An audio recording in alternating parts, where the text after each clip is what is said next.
Hello and welcome to Wagner's Tech Talk. Today we're going to take a look at the all-new Bittboy PocketGo version 2. This device has a bunch of games and emulators pre-installed. We're also going to take a look at some of the gameplay and a few minor nuances that I encountered during my review. Let's get started.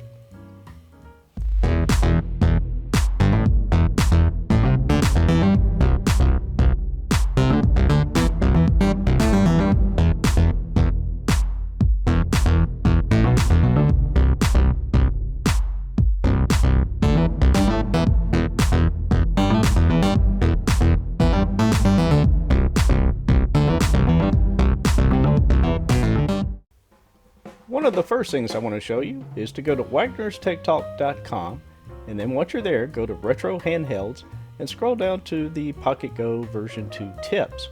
This page allows me to update information frequently as opposed to creating videos for everything. So yep, go there for the latest and greatest information. You'll find all kinds of good stuff. Let's take a look at the specs on the PocketGo version 2. The display is a beautiful 3.5-inch IPS screen at 320 by 240 pixels. The CPU is a JZ4770 1GHz dual-core 64-bit. The RAM is 512 megs of DDR2 memory. The firmware SD card is 32 gig and user accessible on the bottom of the unit. The storage expansion SD card supports up to 128 gigs.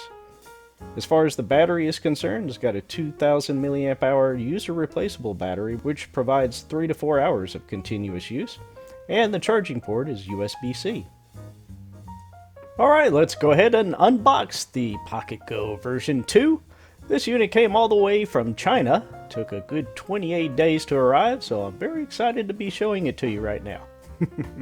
Now we'll take a look at the box. Yeah, instruction manual. Headphones, save games, blah blah blah. Okay, cool. Alright, let's open it up and take a look inside. It has a little please read booklet here. Charging, so forth. There we go. There it is. Up on the top, you've got the volume adjustment, your headphone jack, your USB-C, and your power button. Very cool. You also have a removable battery, which is something I've not seen in a unit like this. That's pretty cool. There's a close-up of the battery.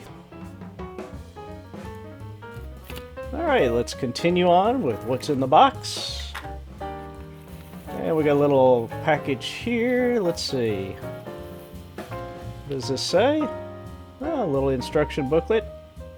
Screen brightness adjustment, menu buttons. Alright, there's the charging cable. You have a USB-C on one end and a USB Type-A on the other for your PC or computer. And then this is a micro SD reader, in case you don't already have one in your computer or laptop, and some buttons. Cool. Alright, before we get into the gameplay, let's take a look at the buttons. There's a few things I want to highlight here.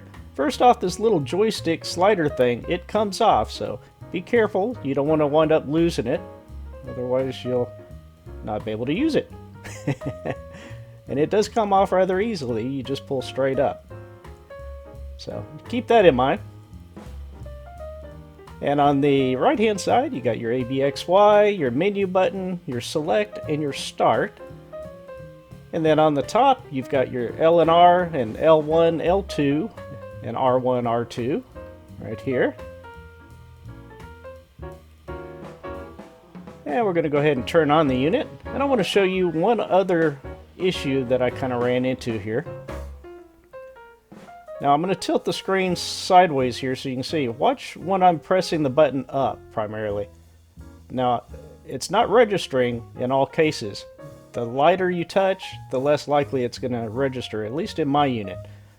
I checked on the Bittboy subreddit, and there were other people who were talking about this particular issue, so it appears to be more than just my unit. So just letting you know. They did make a suggestion of putting tape underneath it, which I may try later. To navigate the top tabs, you can just hit the bumper buttons here on the top. And if you're inside a game and you want to exit, just hit the menu button, move down to the exit or quit. Now this is not consistent on all emulators, so I do have a chart on my webpage that'll make it a little bit easier for you, so you may want to check that out. Alright, now let's get into the gameplay. There are a large number of freeware games that are pre-installed on the PocketGo 2, but we're not going to cover those in this video. We're going to focus primarily on the emulators. So we'll start out with the Game Boy emulator. And we'll load up Donkey Kong. And let's check it out.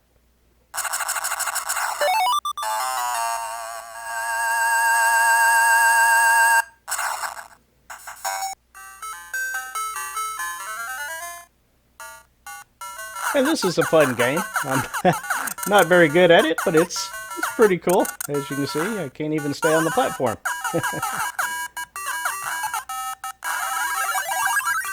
But it plays very well on the PocketGo.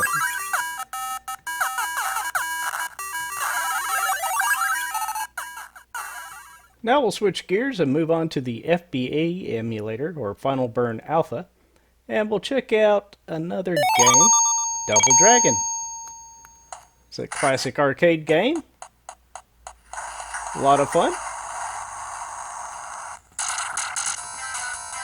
So basically you just move around and you kick and punch and try and save the girl. Kind of like Donkey Kong, I guess.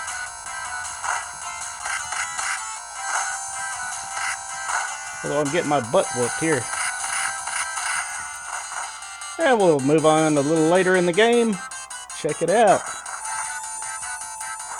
You can collect all kinds of little weapons to help make things a little bit easier. Like I have a bull whip here. And a bat. Alright, now we're going to move on to another game, GALAGA. Now, when you first start it up, it may show up in vertical mode. So you can use the D-pad on the bottom and the button on the top in order to shoot. That's if you want to play in this vertical mode, which you don't have to do. If you set rotate vertical game to yes, you'll see it in the horizontal mode, which a lot of people will probably enjoy a little bit better. But you have the option, which is pretty cool. And it's always awesome to be able to play GALAGA on the go. Alright, so now let's move on to the NES emulator. And we'll start up Super Mario Bros. 3. So you can check that out.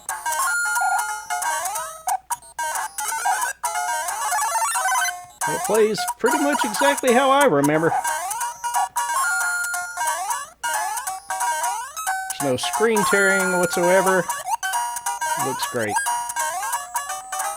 Now, if only I could play real good. Alright, so now we're going to move on to the PlayStation emulator. I'm just going to select the location of the games. And we're going to launch NBA Live 2003. A more recent game. Before we start, I'm going to go in and put Show FPS on and Frame Skip off. So that way we'll have the full usage of the GPU, so we can check it out without any frame skip. And the frame rate's pretty good, bouncing around from 57 to 60. Martin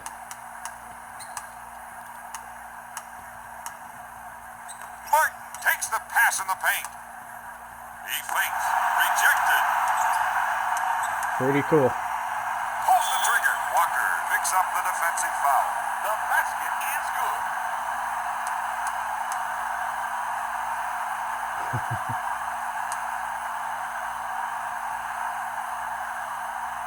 Foul shot, no good. Nice tip. Give it up.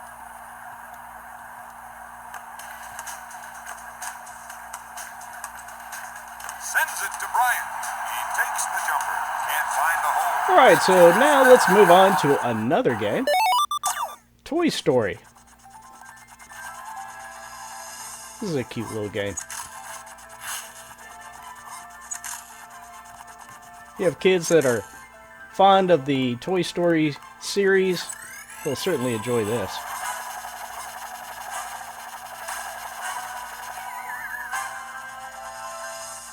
The graphics are good, the gameplay is pretty fun.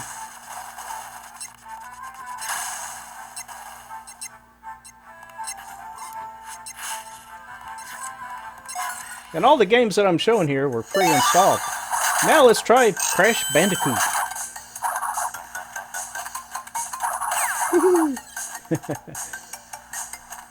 Again, the frame rate looks really good, 60 frames per second.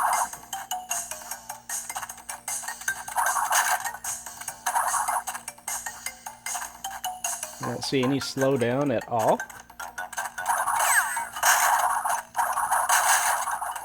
Alright, now let's move on to the Sega emulator.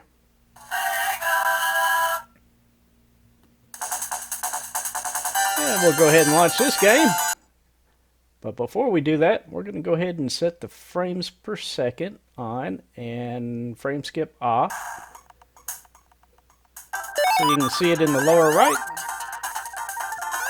Sonic the Hedgehog. Oops.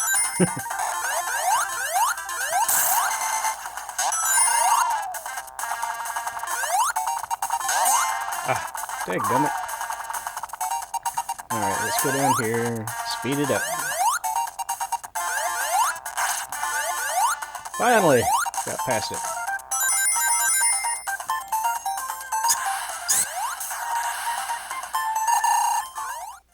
Alright, now let's move on to Teenage Mutant Ninja Turtles.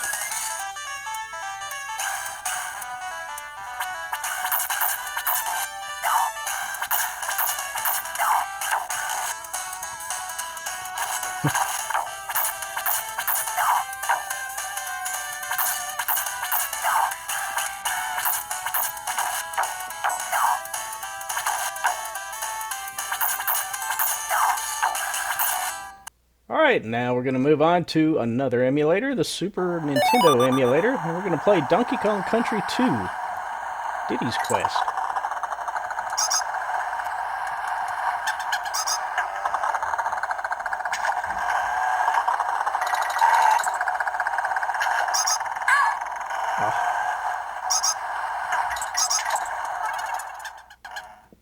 Now we're going to check out the Neo Geo emulator. I'm going to load up King of Fighters 98.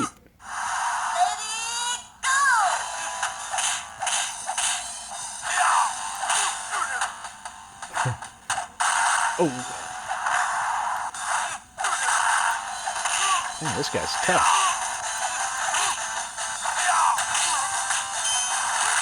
Ooh, that hurt.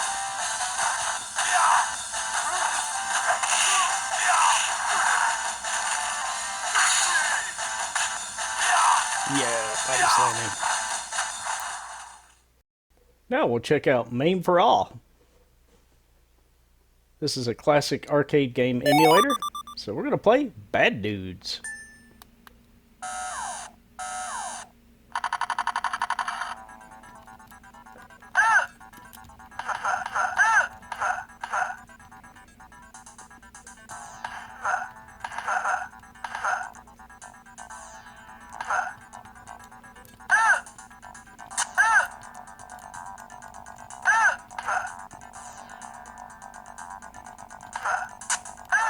Ouch.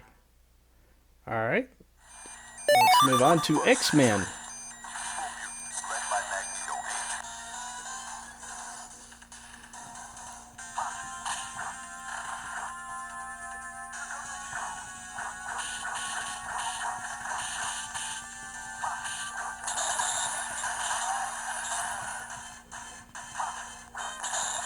As you can tell, the emulation on this is fantastic. It looks great, plays well. The only gotcha I would say is probably these buttons. Make sure you push them down firmly, not too light, otherwise it may not register your motions. Just something to keep in mind. Alright, now we're going to move on to playing video. That's right, we're going to take this micro SD card and install it into the PocketGo version 2. So we're going to go ahead and slide it into the storage slot here. And we're going to play a video.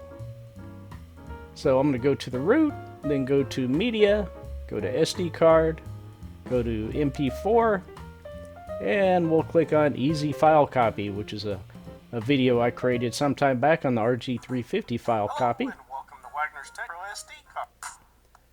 And we'll just skip around, play a few segments here. Now I did use Handbrake to convert it, and I have information on this on my webpage, so be sure and check it out. It'll explain how to do it. Same procedure for the PocketGo.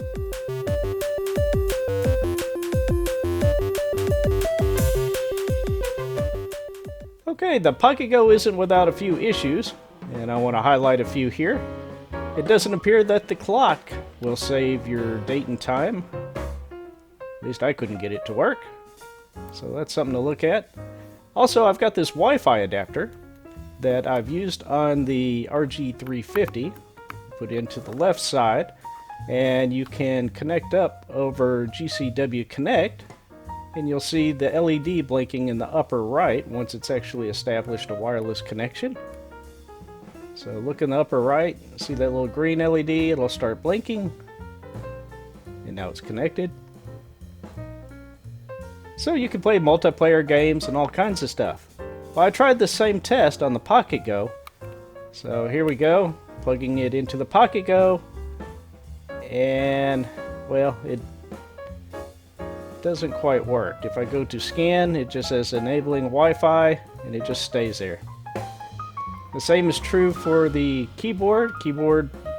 I can navigate up and down, left, right on the RG350, but when I switch over to the PocketGo, it doesn't recognize it. I don't know if it's a firmware or hardware issue, but just want to make sure I tell you everything. Well, that concludes this video. Thank you so much for watching. I hope you enjoyed it, and I hope you found it informative.